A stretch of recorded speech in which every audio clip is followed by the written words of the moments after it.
আসসালামু আলাইকুম। এই ভর দুপুরে ভিডিও করছি। এই ফুলটা বাংলাদেশের অতি পরিচিত একটা ফুল, গন্ধরাজ, পেপাইরাস প্রজাতির গন্ধরাজ ফুল।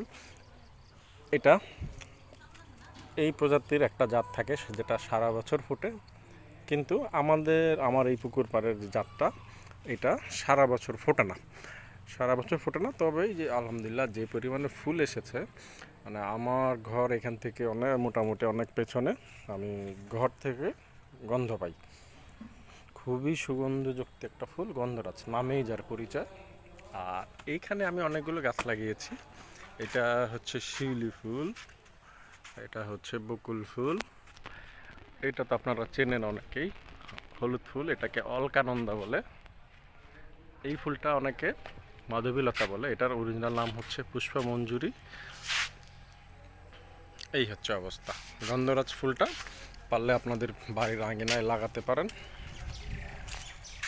অসাধারণ একটা ফুল।